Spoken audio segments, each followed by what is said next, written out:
Hello guys, welcome back to my channel. आज होने वाला है डे 19 एंड डे 20 और ये संडे और मंडे का कंपाइल वीडियो होने वाला है। बिकॉज संडे में इतना हार्श होके नहीं पढ़ती हूँ जितना और दिन पढ़ती हूँ। संडे थोड़ा रिलैक्स रहती हूँ, आराम से उठती हूँ जितने बजे उठना है एंड जितना भी मेरा पूरे हफ्ते में बचा हुआ है उसको कंप्लीट करती हूँ।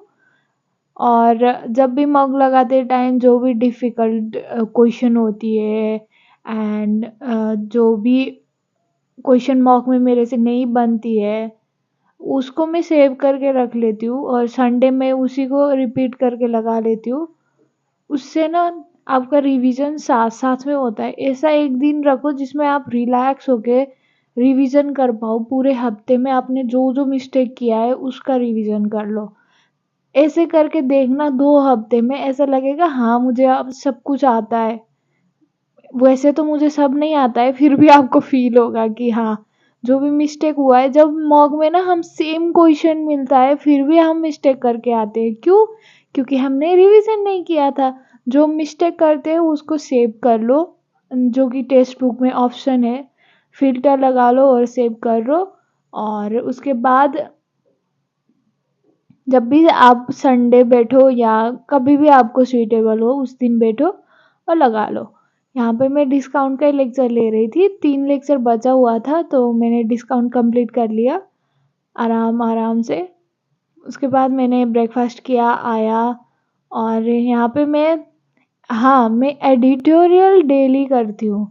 कुछ भी हो जाए एडिटोरियल डेली करती हूँ। भले ही मैं पढ़ने नहीं बैठ रही हूँ बट टेलीग्राम खोल के वो पढ़ लूँगी मैं पैराग्राफ। क्योंकि वो हैबिट एक बार बन गया ना तो बनता रहेगा। अगर आपने एक बार छोड़ दिया तो आप फिर से उसको पकड़ ही नहीं पाओगे। ऐसे ही होता है मेरे साथ। मैं करती जाती हूँ और बीच में छोड़ देती हूँ और जब भी कुछ और करने बैठ जाती हूँ वापस उसी में आती हूँ तो ब्लैंक, कुछ भी नहीं बचता है दिमाग में। तो जो कर रहे हो वही करते जाओ और जिस जो भी टीचर फॉलो कर रहे हो प्लीज़ ब्लाइंडली ट्रस्ट करो और आगे बढ़ते जाओ। अब ये सोर्सेस चेंज करने का सोचना भी मत, क्योंकि हमारे पास इतना टाइम है ही नहीं, सिर्फ 4 महीने हैं। और मुझे किसी ने कमेंट किया था कि आप चैप्टर वाइज या सब्जेक्ट वाइज कैसे टाइम देते हो। तो ऐसा कुछ नहीं होता है कि मैं इतना ही टाइम दूंगी मैथ्स को या इतना ही टाइम दूंगी इंग्लिश को। ऐसा नहीं करती हूँ मैं। हाँ, जो 4 ओ क्लॉक से 10 ओ क्लॉक तक का होता है वो मैथ्स होता है और उसके बाद ब्रेकफास्ट करके जब भी मैं बैठ जाती हूँ उससे 2:30 या 3 तक के लिए मेरा हो जाती है जी के जीएस के लिए, जो कि लेक्चर लेती हूँ। उसके बाद लंच करने के बाद मेरा होता है इंग्लिश के लिए, जो कि 7 बजे तक हो जाती है।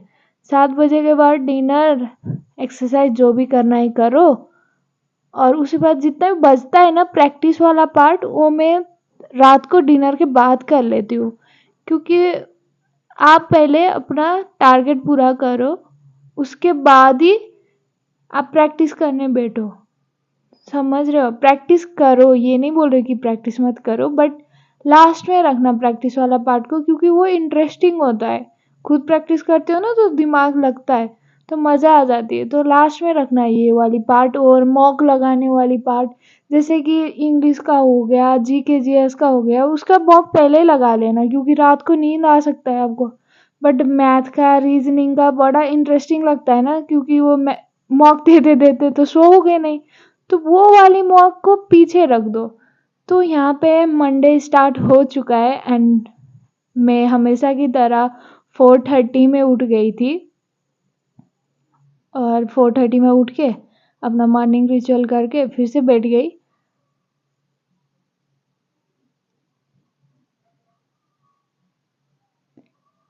और यहाँ पे मैं कर रही हूँ to do list final and मैं ट्रैक कर रही हूँ कि कहाँ कितने तक किया मैंने। और मैंने आगे ही बोर्ड पे चिपका के रखा है ताकि मैं अच्छे से नज़र लगा पाऊँ कि हाँ मैंने इतना किया है, इतना नहीं किया है। एंड रेशियो का बेसिक कंसेप्ट ले रही थी क्योंकि फर्स्ट लेक्चर वही था, बट इतना ईजी था कि मेरे को नींद आने लग गया था। फिर मैंने जल्दी जल्दी किया वो, क्योंकि वो तो बन ही रहा था ना, फर्स्ट लेक्चर का तो बेसिक होता है।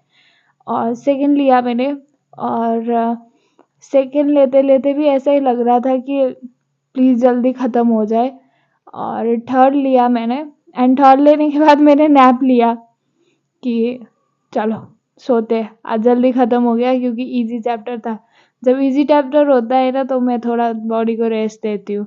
एंड ये मैं मैथ का मॉक लगाते हुए, मैंने ऑलरेडी बोल रखा है आप लोगों को कि मैं 2 सेट, कुछ भी हो जाए दुनिया में इधर से उधर, 2 सेट लगा ही लेती हूँ प्रीवियस ईयर, ताकि मेरा पीवाईक्यू साथ साथ में ही रिवीजन होता चला जाए और अलग से करना ना पड़े। ये मैं कर रही हूँ 19 मिनट में और मेरा मार्क्स है 38।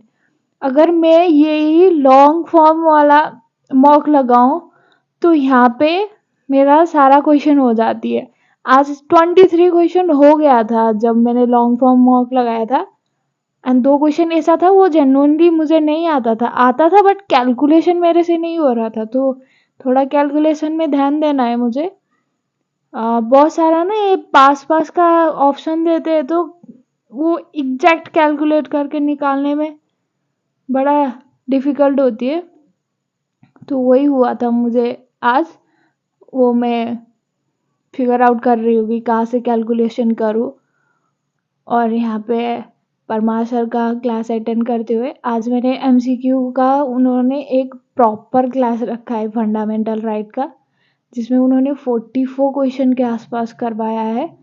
एंड फंडामेंटल राइट का जितना भी क्वेश्चन था, PYQs, Pinnacle and text book में भी जो सब्जेक्ट वाइज टेस्ट दिया है ना, तो मैंने वो भी अटेम्प्ट किया, यहाँ से पढ़ा एंड पिनाकल से भी अटेम्प्ट किया। तो फंडामेंटल राइट मेरा अब क्लियर है।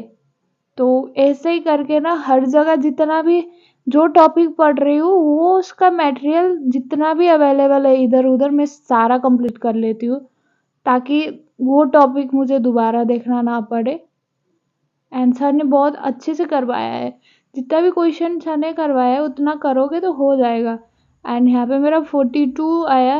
अगेन मैं कन्फ्यूज़न में होती हूँ ना, तो मेरा मिस्टेक हो जाती है, तो कोई बात नहीं, वो मैं सुधार लूँगी एंड इम्प्रूव करते जाऊँगी। यहाँ पे मैं एडिटोरियल करते हुए, आप लोगों को पता ही है मैं डेली एडिटोरियल करती हूँ, एंड आज लकीली एक भी मिस्टेक नहीं हुआ, क्योंकि मज़ा आ गया यार वो देख के। सारा ग्रीन ग्रीन देखते हैं तो मज़ा आ जाती है ना, रेड किसको पसंद है, मुझे नहीं पसंद। तो बड़ा मज़ा आया सारा होने के बाद। एंड इसके बाद मैं चली गई जिम, और बाकी आज का क्लिप कल वाली वीडियो में आएगा क्योंकि ये बहुत लेंदी हो चुका है। प्लस मैं आप लोगों से फिर से कल वाली वीडियो में मिलूँगी क्योंकि अभी ये अपलोड करना है, इसलिए आज के लिए इतना ही। बाकी पार्ट आप लोगों को कल वाली वीडियो में मिलेगा। Bye bye.